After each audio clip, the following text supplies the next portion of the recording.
I'm here to introduce you to an amazing speaker, and I'm really delighted that we could make this work. And I'd like to thank already John and his team, who is also here. So thank you for coming, for making this possible. And so I got to know John a few months ago, and I found him an incredibly thoughtful and interesting person to talk to. And I just threw out there casually, "Hey, would you come and give a keynote at our conference?" And very graciously and kindly agreed to do it. And we know how busy you are, and we really appreciate that. John Jones is the Vice President for Global Startups and Venture Capital at AWS. And as such is one of the key people at Amazon driving AI strategy. So I think incredibly interesting person to hear in terms of the technology and what's happening right now. I think at a very special vantage point from being in a big corporate, but talking to startups all the time. So this interesting perspective that I think he can share with us. I don't want to take more of the time. John, thank you very much for being here with us. Thank you, Stefano.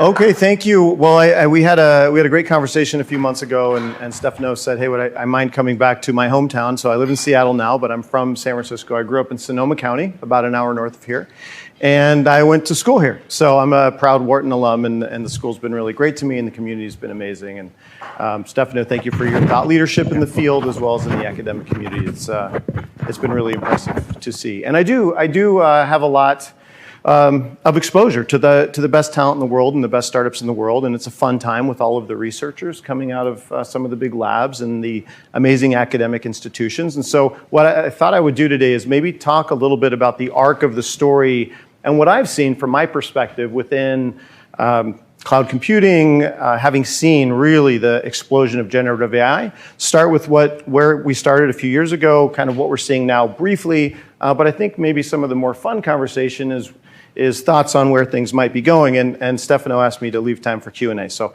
I'll make sure that I do that too, and that's always the most fun part. So with that, why is Gen AI happening now? And I've been talking about this for the last 3 years. It's been a really interesting journey. So there's a lot of talk and a lot of headlines about the Transformer paper, about all of the capital that's been going into funding of these amazing companies and this amazing technology. But we've had smart people for a really long time. And we've had access to capital for a really long time. And we've actually known ML methods for a really long time. And so what's changed? And in my view, and from where I sit, there have been two foundational breakthroughs that have enabled generative AI to happen. And these two breakthroughs, when they come together, have created the exponential breakthrough that we call generative AI. And the first one is what I call time to innovation, or a compression in time to innovation. And when you think about building AI models, what AI models run on is big supercomputers, effectively, or AI clusters, which is a supercomputer.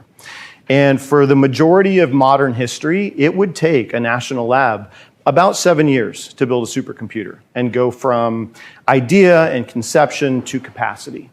And with the advent of cloud computing, you can see cloud grids emerging around 2010. We've seen cloud implemented at scale really around 2015, and then hyperscaler emergence over the last 5 years or so. And so what's happened is we can now build supercomputers in days, not 7 years. And because we have this big computing elastic cloud at Amazon, but lots of other places too, it's a really incredible thing that anyone in the world can log into AWS or log into a hyperscaler and stand up a computer with thousands of GPUs or thousands of CPUs and have access to this in a democratized way to this technology. And so what's happened is now we don't have to wait 7 years to build a supercomputer to run an AI cluster. That's one innovation. The next innovation, thanks to Jensen and NVIDIA, is that the size of these supercomputers and the capacity has exploded. And model intelligence is directly related to the size or amount of flops available to train the model. And only recently, through some of the latest innovations, all the way down to the silicon level, whether it's GPUs from Jensen and NVIDIA, whether it's at Amazon, us building our own accelerators and our Trainium chips and others, for the first time in history, though we've had ML methods, though we've had capital, though we've had amazing entrepreneurs, we haven't actually had the capacity to get the models big enough to discover intelligence. And so that's the second breakthrough. And so my mental model, and I'm a little bit of a math geek, is that when the capacity for innovation goes to infinity and the time to innovation goes to zero, what you get is generative AI. And what you get is the ability to build brains for the first time in history. And so that's a really special breakthrough. In addition to all of the headlines and all the amazing researchers, we just haven't had the tools to be able to do what we've been able to do in the last 3 years. Okay. It's also happening at an increasing speed, and so this is a fun one. There are lots of ways to think about the different revolutions that have happened. This is how I think about it: agricultural, industrial, information revolution. So I started in Silicon Valley, 2 blocks that way in 1997, and I had the privilege to live through the boom and the bust of the dot-com. And what we saw for the first time was just ubiquitous access to information at the speed of light through fiber optic innovation, through data center innovation for the first time. And now we're sitting through the intelligence revolution, which is the difference for me between the information revolution and the intelligence revolution. And you see this in the headlines today when people talk about agentic workflows, is the ability to reason is the major difference and do something with the data that we all have access to. I do have a point of view on some of the revolutions or the revolution that's coming. I'll talk about that in a little bit, and I think that'll be a fun part of Q&A. But you see this innovation acceleration, and the previous revolution has allowed us to move to the next revolution. I think we'll continue to see that happen. Okay, so we're in an academic conference. Let's use some data. This is AI model intelligence over time, and it really directly correlates with the capacity available to build and train these models. This in particular is the MMLU performance benchmark. And you can see that model intelligence has gone from being able to solve about 25% of the problems presented to it about 5 years ago, and we're up to north of 80% now in terms of MMLU performance. And so model intelligence is increasing, but supply and demand is working. And because there are so many models and because the cost of innovation has gone down, there's been an incredible decrease, exponential decrease, in the cost of this intelligence, including just 3 years ago, it costing $100 per unit of intelligence. This is a good proxy for that, which is per million tokens.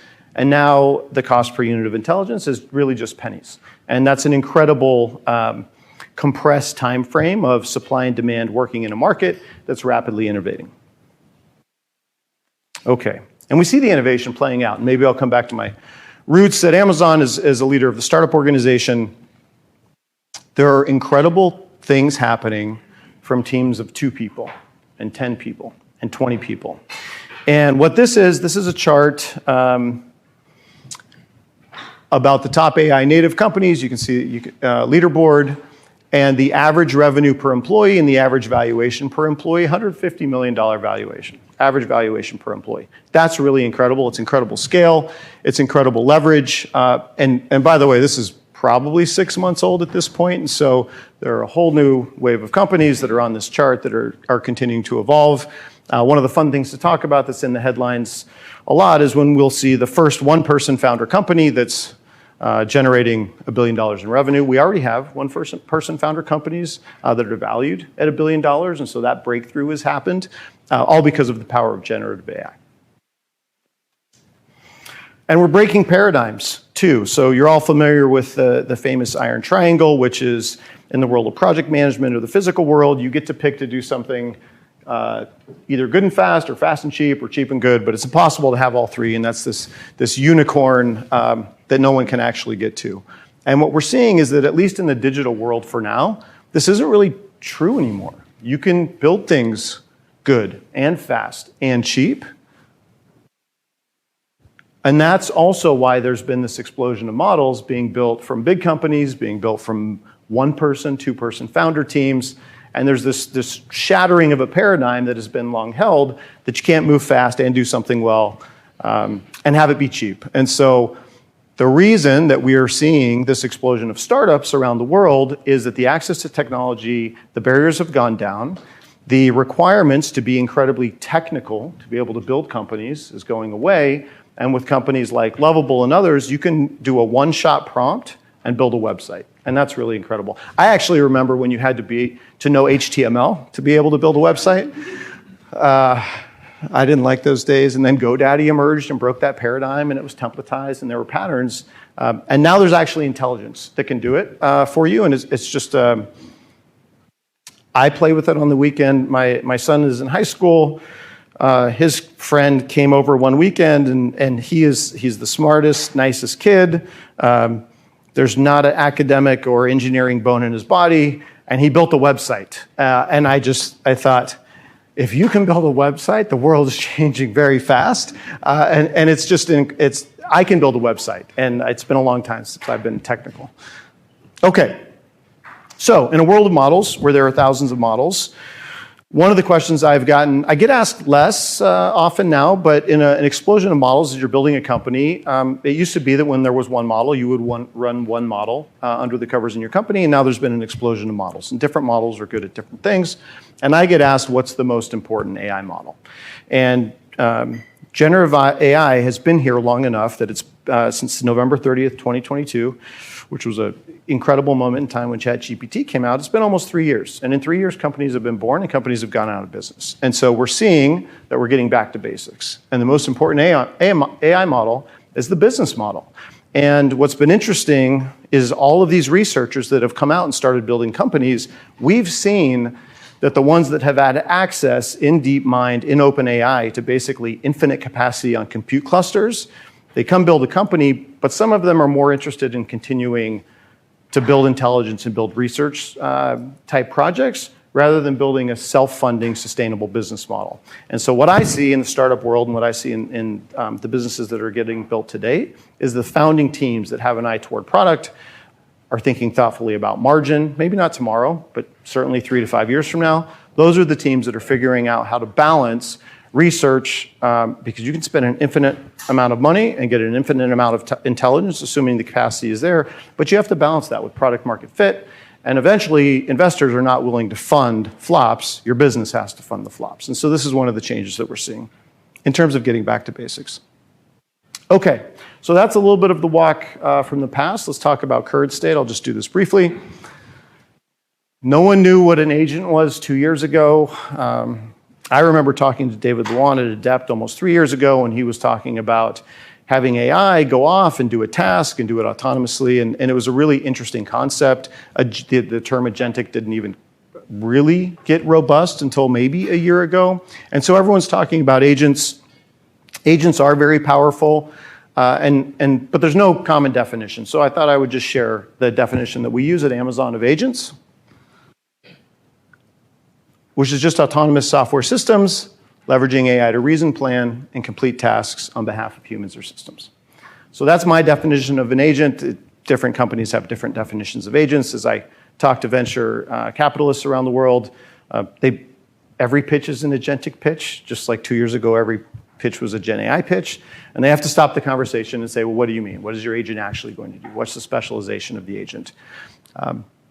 So what's coming next is we try to impose our human paradigm on new technology. And so when Scott at Cognition built Devin as a coding assistant, it was a concept of a assistant developer or a human. But the reality is, if you have an AI agent and you have AI humans, that there will be fleets of agents doing work, not just an agent. And the AI will talk to other AI. And so some of the most interesting companies that I'm seeing right now have no UI UX, because AI doesn't need a UI UX. AI can look at infinite amounts of data and tabular data or unstructured data and talk to each other in a way that humans just can't talk to each other. An example of this could be that you have an entirely AI-driven workflow that has a CIO equivalent, and you have analysts and risk managers and quant analysts, and these are a series of agents that work together to answer a question for you, whatever the question might be. Lending is a really good use case for agents today, but there are other ones too that are emerging. So that's how we think about agents. So what's next? And we'll get through this, and then we'll ask you to share some of your experience, and we'll get some questions. Okay, will there be one model to rule them all is a question, right? So will Anthropic or ChatGPT or what Zuck's doing at Llama end up being able to do everything all the time for everyone? And I think that we've seen the answer to that is probably no. There have been smaller purpose-built models. First of all, there's not enough capital or GPUs in the world to build 20 or 30, let alone probably 10 supermodels in the world. And so we're seeing the winners emerge there. But something that I saw that was really interesting, and I haven't seen anyone talk about it, and I'm shocked nobody's talking about it, is when ChatGPT 5 came out, this was, I think, August 7th, they changed the description, and they talked about it as, we are introducing GPT-5, our best AI system yet. It's the first time they didn't just use the word model, because the reality is, under the covers, it is not a single model. There's a reasoning engine. When DeepSeek came out, that was an incredible reasoning engine that a lot of startups implemented immediately into their workflow. And so the reality is there probably is not one model to rule them all. There will probably be 5 to 10 major model winners, because it is such a capital-intensive process to build a model. And the reality is, in a workflow or a business workflow, you might have that model. Cursor's a good example. Cursor built an incredible business on top of Anthropic's Sonnet. And we'll see how that plays out, because then Anthropic went up the stack and decided to build Claude Code. And so it's a super interesting time in the coding space. So that's interesting. AI models are actually now AI systems, or model cocktails, or mix of models. And we're seeing that these general purpose models, whether it's Anthropic or ChatGPT, you actually need domain experience to build domain purpose tasks, whether it's in the protein world, eventually for drug discovery, whether it's lab automation. We're seeing interesting models come out now for tabular data, which is a big use case, and material science. And I think what's interesting is these breakthroughs that are going to happen, and I'll bring us back maybe to the revolutions. The previous revolutions have enabled the next revolution, and the scientific theory is still, of course, applicable, but in a world of Gen AI, you don't say, here's my hypothesis, and I'm going to test it, and let's see what the outcomes are. Gen AI can look at all of the permutations and variations and come back and say, hey, here's a fit, and it looks like something you've never seen before. And there are headlines right now that AI is designing new materials and silicon and chips, and those are designs no human would ever think of. And so that's a super interesting thing that's happening. So what's the next revolution? I happen to think, and I'm not alone in this, I think that material science and the ability to build new compounds, whether they're organic or inorganic, will probably lead to a biology revolution. And we'll see tailored medicine, and you'll be able to have custom prescription drugs or mix of drugs that are tailored for you in a combination that's just not possible without generative AI. And what's interesting about generative AI is, if you think about the security world, I gave a talk last year. I was riding up an elevator in New York, and there was some stat that 85% of security breaches come from somebody accidentally just doing something wrong. It takes a long time to find that. If you're trying to sort through log files and asking it to look for specific things, it doesn't take a long time to find that if you use generative AI to look for anomalies and it flags it. Similarly, in drug discovery, in protein building, there's a series of researchers that have come out that are trained classically in biology or classically in physics, but they're also AI and ML engineers. And it's a very unique combination. It's why you see Meta paying, in the headlines, paying for really scarce talent. There's a lot of engineers and talent who can implement AI, but applied AI is not the same thing as foundational frontier AI. And there are still very few humans in the world, probably in the hundreds, who are the transformer paper level Ashish Vaswanis. So we're seeing the talent start to replicate, but it's still a very small founder community. The founders all know each other, and the founders are taking time to give back and to mentor and to help their academic institutions find the next wave of these ML researchers and foundational engineering and frontier model talent. Okay, so those are my thoughts on the next revolution.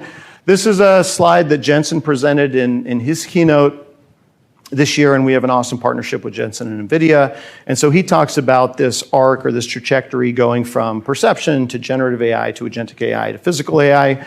In this case, he was talking about robots. There are super interesting things that happen with robots, and you have to combine computer vision with physics, with autonomous decision-making. It's a really hard problem. I happen to think and believe that the big breakthrough in physical AI will be organic matter and biology, and I think that will affect most of our lives, maybe more so than robots in the near term. And we know breakthroughs are coming, and I thought this was super interesting signal. So DeepSeek comes out, all of our phones blow up. Andy, who's the CEO of Amazon, sends a few of us a note and says, hey, what are we going to go do? And what's happening? And I need to understand this. The venture capitalists that I know called us and said, what do you think this means? We all called each other. And it was a very interesting weekend, actually, when DeepSeek came out. And we saw when it came out, in one day, it took over $500 billion in enterprise value off of NVIDIA's stock price. That's incredible. The semiconductor industry index in one day went down 9.2%. And what that tells me is that the market expects and anticipates that there will be some breakthroughs that come on the transformer paper level. Now, you can argue, will it be a new architectural design? Will it be a novel architecture in software? Maybe it will be a material science breakthrough or new silicon. But I think the market expects that in a world where there aren't enough GPUs and there isn't enough power to satisfy the demands for training models and training intelligence, something has to give. We'll see what has to give. I think it'll be a super exciting time when it does. I think something will happen in the next probably 3 years that will make it even cheaper and more cost-effective to run these models and to train them, maybe at a physical level, but there just isn't enough energy and power in the world right now and not enough data centers. If Jensen can manufacture an infinite amount of chips, there are not enough places and power sources to plug them in. This also plays into something that Stefano and I and Lynn talked about at dinner last night, which is when the models first came out at AWS, we have customers running, they have data in our storage systems, they have data in their VPCs and their environments, and we weren't actually sure, would customers take their data and go to where the model was running, or would the model have to go to where the data was running? And there's a concept of data gravity. A lot of you probably heard about data gravity. And what we've seen is that supply and demand, again, started working. When there was only one model and it was only available in one location, customers would take the data and go to that location. As soon as there was choice, customer choice, the models would need to start to go to the data, because it doesn't make sense to replicate your data in 2 places or in 5 places. And the switching costs to moving data, classic economics and transportation costs, those are really high, actually, to move data around. So we've seen the models go to the data. And so if you flow, we had a good time talking about the flow, or this new Maslow hierarchy, potentially. The models chase the data chases the GPUs, and the GPUs chase the power. And somewhere in that chain, you have to get more efficient to build all of the intelligence that the world needs to build. Something else that I think is interesting in what's coming is sovereign AI. It isn't determined yet how this is going to play out. So a lot of governments are subsidizing GPU pricing. It's happening in France. It's happening in India. But the AI talent doesn't exist to go operate in those governments. They're typically going to startups. They're going to big companies. They're going to Amazon. They're going to Meta. And what we're starting to see is governments look into their own startup ecosystem and say, my best AI talent and ML talent is at this startup in India. What I'm going to go do is make sure they have all the GPUs that they need and subsidize pricing and advance our technology by advancing the startup ecosystem, as opposed to, it's just very different than, national defense, or the way that there are very few public companies or public entities building weapons. It's not, we're actually seeing the vast advancements happen in the private sector from researchers on very small teams, and those teams are getting funded by governments. Now, of course, there probably won't be 200 sovereign AIs, or every country won't probably have them, but the big ones will, and Mistral's doing a really good job, and they've been subsidized by France, and Cohere's coming out of Canada, and they have really strong alliances there, and Sarvam in India, and Japan's doing a really good job too. So we'll see how sovereign AI plays out, but what we've seen so far is the government is going to the entrepreneurs and the founders and helping them be successful in a way that strengthens the national ties. Okay, the other thing that's coming, it's very rare that there aren't incumbents in a new market. It happened in the age of the internet. There were some incumbents. Telecom existed, but there weren't really incumbents in terms of companies like Amazon or Meta or Facebook at the time and Google. There are no incumbents right now, but traction begets traction, and we're starting to see winners. And so the other thing that's coming is you will start to see in some of these market segments, all of us will know who the winners likely are. We know in the frontier model segment that Anthropic will be here for a very long time. ChatGPT, OpenAI will be here for a very long time. Meta will continue, as publicly said, they will continue to fund Llama and their AI initiatives. And if you go to another segment, there are probably over 100 companies in Gen AI focused on coding right now. Cursor's doing an amazing job. Cursor's the first startup in history to reach $100 million in the time frame that they reached a $100 million run rate. That's a really incredible achievement. We're starting to see the frontier models, because models are really good at code, go up the stack and go into coding. So we're seeing that with Anthropic, with Claude Code. And so we're starting to see market winners emerge. And where I see this playing out is in the enterprise world. There's the famous saying that you don't get fired for buying IBM, or you just don't get fired for buying things that have traction. And in the enterprise right now, the enterprises are doing 5 to 10 proof of concepts with companies nobody's heard of. And there's no incumbent. And they're actually doing selection based on the capabilities of the companies, which is how you should do it. But I can tell you right now that the appetite at enterprises who are doing POCs for coding, Cursor's starting to go to the top, and Claude Code's starting to go to the top, especially if they have Anthropic. And ChatGPT, people are using ChatGPT because the enterprises have been using it because it was the only model available when it came out. And so it'll be interesting to see who the winners are. Biology takes a long time. We actually know who the best and most well-funded biology startups are in terms of generative AI. So we have an idea of the population pool where the winners will come from, but it takes a long time to build those models, so we haven't seen traction yet. The other thing that will change, and I talked about this in a little bit, is all of us, including at Amazon, I stood up a Gen AI business. So I had people dedicated to Gen AI, talking to Gen AI customers. But I've seen this movie before, and you've all seen this movie before. In 1999, I was 2 blocks that way, and every company was an internet company, and only internet companies were getting funded. And every company on their business card had .com at the end, and everyone was a .com. And that term went away. And in 2001, everyone took .com off their business cards. The same thing is happening with Gen AI. There's no such thing as a Gen AI company. They're just companies. We're just getting back to building companies. If I went to my sales leader and said, which internet companies are you selling to, or what's your internet segment, they would look at me like I was crazy. Within 2 years, for sure within 2 years, we'll stop talking about Gen AI companies because every company will be a Gen AI company. So that's something else that's coming too. I have a son who's a senior in college. He's a CS major focused on AI. He's doing all the things I should have done but didn't do. And he works differently. Last year I had 70 interns on my team. The interns and the way they work versus the team members that came out of school 3 to 4 years ago, it's completely different. The interns have an LLM up. This is 2 years ago, by the way. Interns have an LLM up. They have their IDE or developer environment up, and they have their computer. They use an LLM like we all use a computer. 28-year-olds don't work like that. So it'll be super interesting to see what happens in terms of productivity when this AI native talent starts hitting the workforce. And I would say that it's started to hit the workforce. And they think differently. They're capable of doing different things. They can solve really hard problems. I'll give you an example, by the way. So one of the things I was asked to do first when I joined Amazon 7 years ago was build out an HPC business, high-performance computing business in the cloud. There isn't really an HPC SKU, if you will, right? It's just a set of compute running through a network in a certain way with storage attached, and you run HPC workloads like simulation, risk analysis, digital twins. It's really hard to size a business if you don't have a SKU. I asked the Gen AI team, an intern, hey, can you help me figure out the size of the HPC business? I thought it was an impossible task.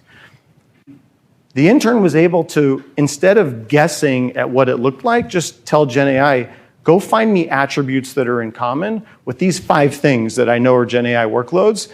And we discovered about how big the HPC business was at Amazon, and that was a really powerful moment, brought to us by AI native talent that my best data scientist hadn't been able to figure out because there was just a different approach to solving the problem. And so I'm super excited for that. Okay, closing thoughts. Thank you for the invitation, Stefano. This is a lot of fun. Thank you for all of you. We are so privileged to be sitting in San Francisco in a time of Gen AI. And I talked about the revolutions that were happening earlier. There will be 5 major ones. We will live through 3 in the last 10,000 years, and it's a super special time. I don't know if our children will be the first immortal generation. We'll see if that happens and what happens with biology. But with that, I just want to say it's really nice to be back. Thank you for the opportunity, and thank you for all coming to the conference. And with that,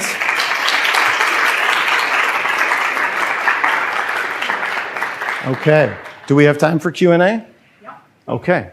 Who has questions? Yeah, thanks, John. Stargate, 500 billion, and on and on and on. When you look at something like that, do you think about ROI? How do I translate 500 billion investment? 5 trillion or 50 trillion? Yeah, it's well, so classically, the way I think about that is there is a direct correlation between that investment and the level of intelligence that will be able to be achieved, assuming continued innovation in the silicon level and in technology.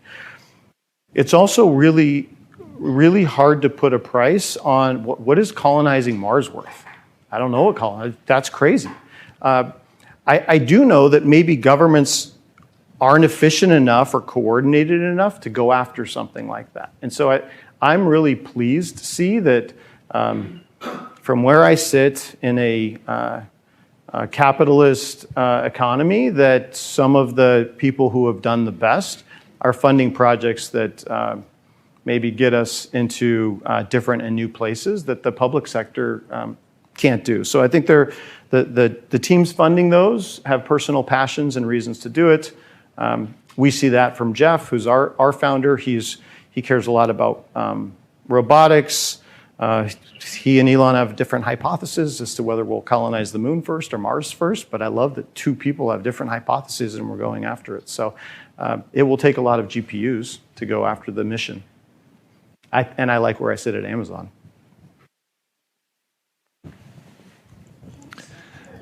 Maybe if I can, could you try to use the mic? If you press the button, then we can all hear the question. In terms of biological revolution, can you speak to how the BCI market may play a factor into that? Say more about that.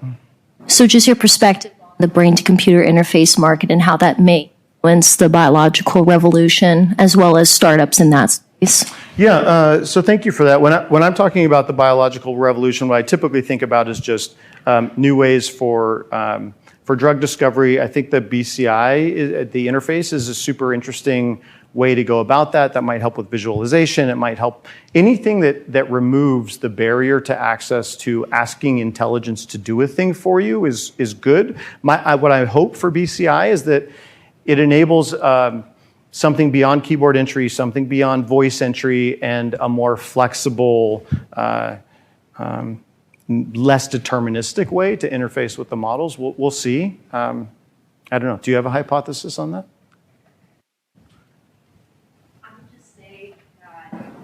It's definitely interesting when I've seen the different approaches, whether it's non-invasive or invasive, and how that relates to brain uploading overall. I mean, it does seem more into the science fiction realm, but we do have companies now, Neuralink, Merge Labs with Sam Altman. Yeah. There's definitely, I think, an expansion in terms of that. And the latest news that I saw through Bloomberg is they are valuing that particular market upwards of $6 billion. Yeah. In 2023 and 2030. So I think it may play a factor.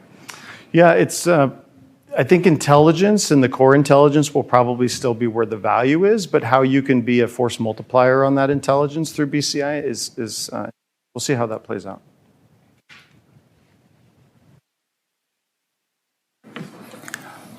Thanks, John. I'm a current EMBA student at Wharton here, so welcome back. Thank you. And for sharing this amazing presentation. And so you talked about this revolution of intelligence. This is really an amazing time to be alive. And so since you at Amazon, you talked a lot of venture capital and a lot of industry startups. Talking about the business mode, will this revolution disrupt the traditional business mode also? looks like the data is a big part of the moat. And given your, the broad perspective you have accumulated at Amazon worldwide, what's your view on this? Thank you. Yeah, thank you. I think about the business modes and how that's changing in a world of Gen AI in three ways.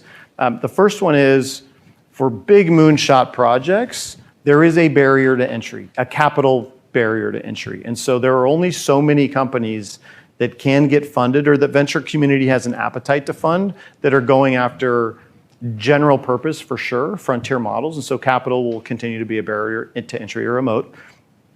The other thing that's interesting is to talk about or look at whether there's model convergence happening, right? Because these big frontier models, by and large, are trained on public data.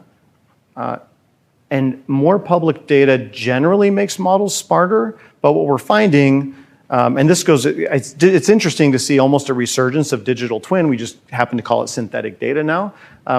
But there is an art to training models, and highly curated data that you understand will train more intelligent models. And so there's a moat in terms of knowledge of how to implement the technology. That will continue to be a moat, and there's scarce talent there. And the third one, and you talked about this a little bit, is there is a data moat. Pfizer has an incredible amount of data on all of their clinical trials, on all of their drug discovery.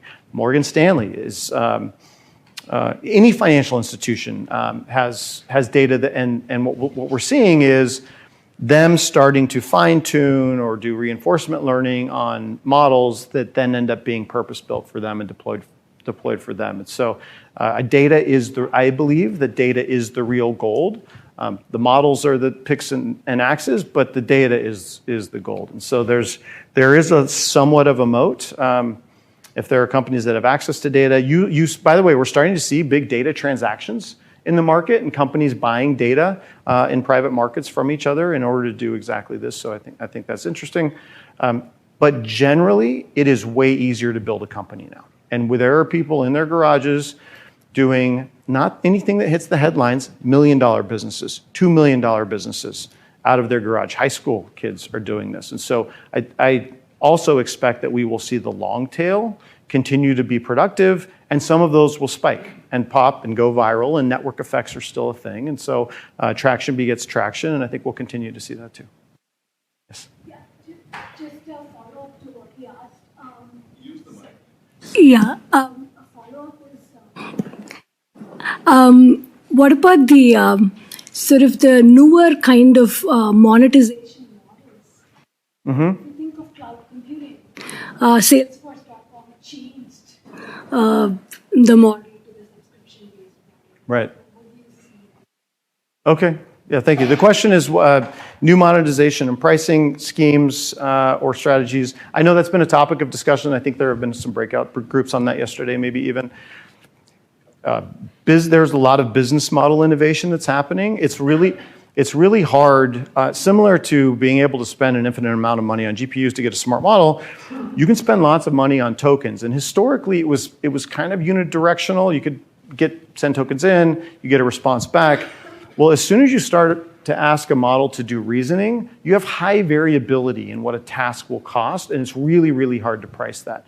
And so there are companies coming out now, there are several in the healthcare space where you have agents talking to customers, you have text-to-speech, speech-to-text, and checkup calls or things like that can be handled and automated by AI now. That is super hard to price from a token perspective, and healthcare companies don't really understand what a token is. And so the startups that I'm seeing are saying, hey, instead of paying $90 an hour for a nurse, pay me a $10 or $2 an hour equivalent. And so that's a new pricing model that is somewhat task-based or output-based, but we saw this in cloud. A consumption-based model is hard to understand because before that you would buy a computer and you would max it at 97% utilization, but you knew how much the computer cost. So we'll see what the pricing models turn out to be. The easiest way to sell oftentimes is what's the best alternative or what's the alternative pricing model that you're looking at. And so I think we'll see a lot of companies start there, which is what is my customer used to paying and what does that pricing model look like?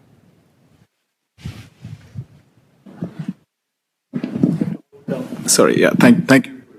Nice talk. So my question is, many of us here are educators, many of us are in business schools, and you talked about AI native talent, right? Could you double click on that? And what advice do you have for us who are basically responsible for creating this talent going forward, right? Yeah. So thank you for the good work creating the talent, by the way. I hope you are all able to figure that out way faster than we're able to figure that out in the commercial world. I can't tell you the number of phone calls I got from my son going, Dad, I use ChatGPT. I am not going to use C++. Why am I taking a C++ class? And so but the foundational elements are important, and it will continue to be important. The difference between math and applied math is important. And so way more students will be able to do applied math and use Gen AI tools and be able to implement that and get things done in a way that walks and talks and looks like an engineer did it, but it still won't be engineering work. And you have to understand the fundamental and foundational physics and workflows and ways computer work and bytes, I think, in order to do some of the core innovation. But I have not seen a student come out, forget engineering, business, PR, marketing, who isn't using Gen AI in some way. And so we have to figure out how to let them do that in a way that you all have a big challenge, which is to make sure they're still learning. And I don't know how you solve that challenge. Yes. In the back. Just to build on that. So in terms of the number of employees, young employees, so do you suspect that even if there are AI natives, that firms will demand less entry-level AI natives compared to before? So currently we're seeing a lot of evidence that entry-level job demand has been decreasing the past few months or year or so. Yeah, so the question is, do I think there will be fewer entry-level jobs in a world of AI natives? I don't know. It's super hard to disambiguate that from what's happening in the economy. If I take a long-term view, I believe there will be as many or more jobs for AI natives or for entry-level workforce. And that goes up and down depending on the economy. I also don't know that we're in really early innings. I don't know what the new jobs look like yet, right? And so 5 years from now, there are jobs that none of us will have thought of that are jobs that AI natives can go do. And there's still a lot of capital waiting to be deployed. We're still hiring a lot of AI natives. What will be interesting is how we think about their productivity and how we measure that across the workforce. That will be interesting. Yes. Wait, somebody had their hand up back here for a while. Let me not just focus here. Okay. All right. Thank you for a very interesting presentation and provokes a lot of thoughts. One which you kind of alluded to.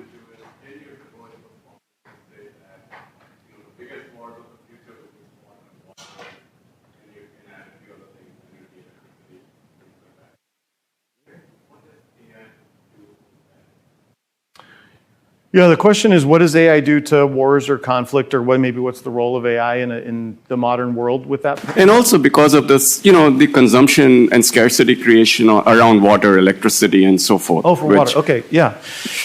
At Amazon, we spend a lot of time thinking about our impact on climate and on water. I hope that many of the breakthroughs that come, at least in the water tied to power world, will be less dependent on water, and there'll be new cooling compounds and things like that come up. In terms of AI's role overall in conflict, I don't know. I'm probably not the best person to talk about that, but I will say we're seeing hesitation in the U.S. to adopt models from China or other places, and this is like in the early 2000s. There was hesitation to implement security companies or security software that wasn't out of the US. And so we kind of have seen this play out a little bit before. I do think there's an opportunity. There are a lot of the pitches that are happening in the venture community right now are, hey, I'm going to be the DeepSeek of the West. There probably won't be 100 DeepSeeks of the West, but I do think there will be companies that are built where enterprises will just inherently, who are risk averse, appropriately so, will trust more than others. And I think we have time for one more question. One more question. As you're thinking about harnessing AI for your business, how much is it kind of augmenting your North Star or reorienting the North Star? And how do you think about that longer term view for the business?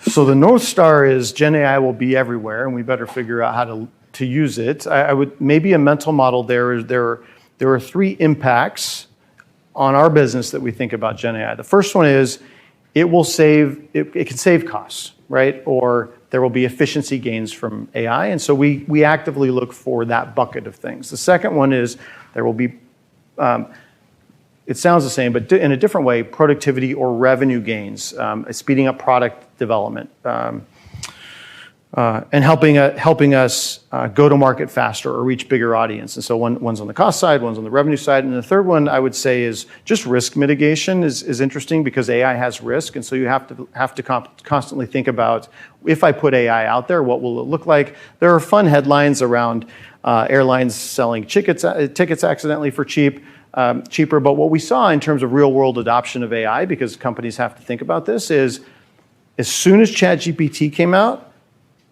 we went through so many proof of concepts of AI, and it was a board level mandate. And even we were talking, I was going into boards all the time saying, here's how we think about AI, here's how we think about your company testing it. But what had happened is everyone moved so quickly to test AI that for the use cases they found that were interesting for production, they actually hadn't thought about security when they were testing it or rolling it out at scale. And it's really hard to bolt on things like that, security, operational rigor after the fact. And so in today's world, the only way you're getting a POC through to production is before you start the POC, assume it's going to production and put in all the guardrails that you need to put in to set yourself up for a successful implementation. And so there's a lot more upfront thinking also now than there was probably 3 years ago. Oh, thank you for the question. Thank you all for the questions. Thank you for coming. Thank you.